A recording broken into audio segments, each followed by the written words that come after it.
Welcome to November. No snow, but we're flirting with the 80s this weekend. A beautiful and sunny fall day across the Front Range after a chilly Halloween night. Now we could be in store for near record temperatures on Sunday. Thanks so much for joining us this Saturday evening. I'm Mark Salinger.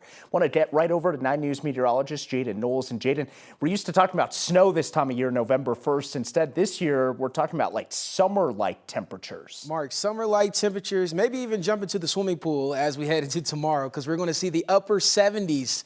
Yes, you heard that right. The upper 70s for November 2nd in Colorado. Isn't that something? Here's your current temperatures right now. The upper 40s, low 50s, 50 degrees currently at the airport, 47 in Centennial. Your current temperatures across the entire state, you're seeing the low 20s or the upper 20s near Lyman, 20s and 30s in the high country, the upper 40s for the western slope. So overall, we're not seeing any precipitation, really no precipitation in my forecast the next 7 to 10 days. So that high pressure system is really taking over, and that's the reason we're going to see these warm temperatures as well. Forecast tonight dropping down to the upper 40s. I have 41 as your morning temperature as you're waking up in the morning. But overall, your high for tomorrow afternoon, 77 degrees is what's forecasted. Guess what?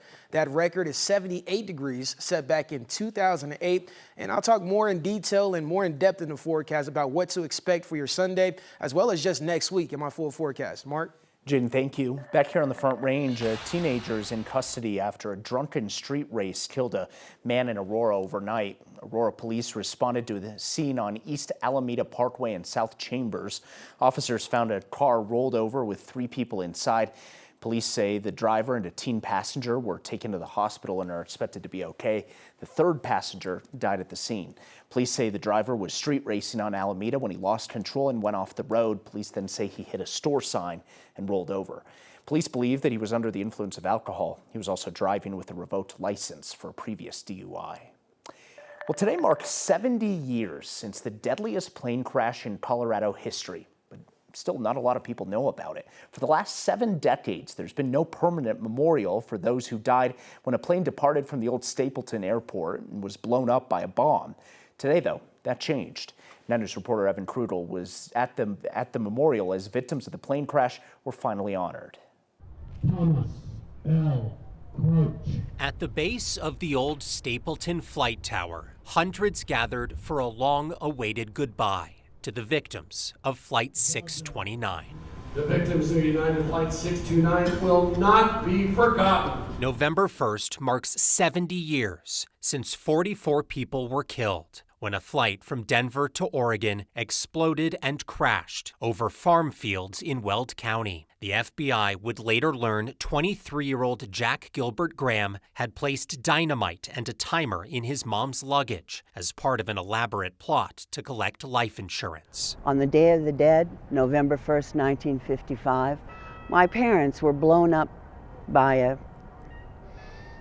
maniacal murderer. Susan Morgan was just 12 when her mother and father were killed. To me, what happened to me marked me as different and separate for the past 70 years, and that's been just a private truth. 70 years later, she still doesn't know exactly what happened. No, I don't, and I'm going to keep it that way. It really is true. Every single detail I have some kind of vivid nightmare about, so I just don't do it. For 7 decades, there has been no memorial honoring those who were lost. Today, that changed. The Denver Police Museum helped create a permanent memorial listing the victims' names outside of Flight Co. Tower. More than 100 people, including family members like Susan, were flown in to see it. She says it's nice to know people still care, but says nothing will ever change how that flight impacted her life. Nothing brings closure,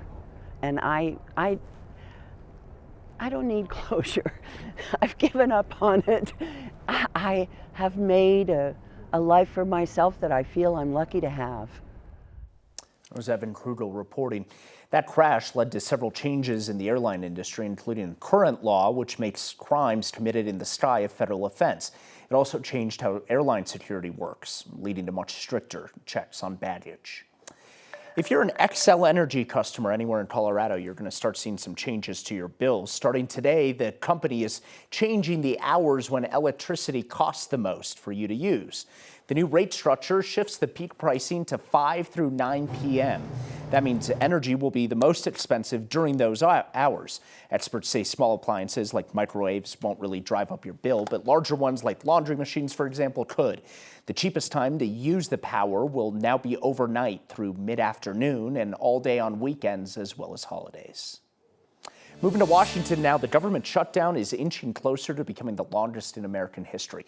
We're now on day 32 of that shutdown, and nearly 42 million Americans, including more than 600,000 here in Colorado, are without their food stamp benefits. Right now, food banks across the country are working to try and feed people who are in need, facing so much uncertainty.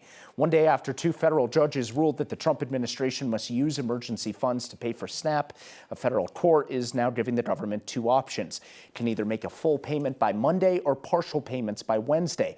However, it's still unclear when recipients may see their next round of food benefits. It usually takes a couple weeks to get those loaded onto cards. If you have any money left over on your SNAP EBT cards, we're told that you can still use it. Any unspent benefits will roll over and still be accessible.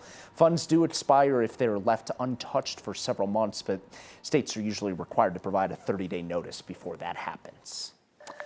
There is a breakthrough tonight in the labor dispute at one of the Denver restaurants that gets all the attention. Casa Bonita, we're talking about.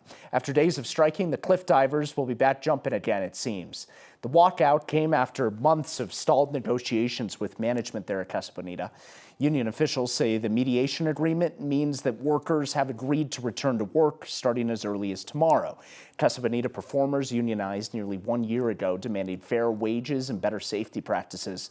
One employee on strike says this agreement paves the way for more than just his fellow entertainers. We have a role to play in making this place excellent, and we want to fill that role. That's what we're asking. We just want this place to be good. And this is what we see in terms of trying to build for the long term. Important to note, though, that no agreement has been finalized yet.